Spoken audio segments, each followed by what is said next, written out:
நடிகை ராதிகாவிற்கு சொந்தமான ராடன் மீடியா நிறுவனத்தில் வருமான வரித்துறை அதிகாரிகள் சோதனை மேற்கொண்டுள்ளனர்.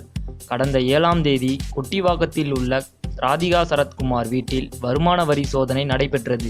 ஆர்கே நகரில் வீடு வீடாக பணம் சப்ளை செய்யப்பட்ட விவகாரத்தில் அமைச்சர் விஜயபாஸ்கர், அவருக்கு நெருக்கமான துணைவேந்தர் கீதா லட்சுமி, இயக்குனர் குழந்தைசாமி, நடிகர் சரத்குமார், முன்னாள் எம்பி சிட்லப்பாக்கம் ராஜேந்திரன் ஆகியோருக்கு சொந்தமான 35 இடங்களில் வருமான வரித்துறை அதிகாரிகள் வெள்ளிக்கிழமை அதிரடி சோதனை நடத்தினர்.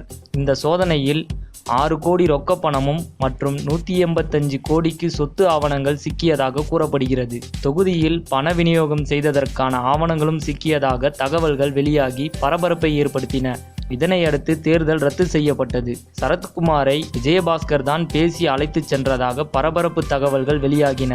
இந்த நிலையில் அமைச்சர் விஜயபாஸ்கர் வீட்டில் வருமான வரித்துறை அதிகாரிகள் சோதனை நடத்திய அதே நேரத்தில் கொட்டிவாக்கத்தில் உள்ள சரத்குமாரின் வீட்டிலும் சோதனை நடைபெற்றது. சரத்குமார் வீட்டில் கைப்பற்றப்பட்ட ஆவணங்களின் அடிப்படையில் அவரிடம் விசாரணை நடத்தப்பட்டது. இந்த நிலையில் சரத்குமாரின் மனைவி ராதிகாவிற்கு சொந்தமான ராடன் மீடியா நிறுவனத்தில் இன்று காலை முதல் வருமான வரித்துறை அதிகாரிகள் சோதனை நடத்தி வருகின்றனர். நேற்று சரத்குமாரிடம் பல மணி நேரம் விசாரணை நடைபெற்ற நிலையில் இன்று அலுவலகத்தில் வருமான வரித்துறை அதிகாரிகள் சோதனை மேற்கொண்டுள்ளது பரபரப்பை ஏற்படுத்தியுள்ளது. சினிமா மற்றும் அரசியல் செய்திகளை உடனுக்குடன் தெரிந்து கொள்ள subscribe to today cinema. Today cinema நேயர்களுக்கு நன்றி, வணக்கம். Please subscribe to today cinema.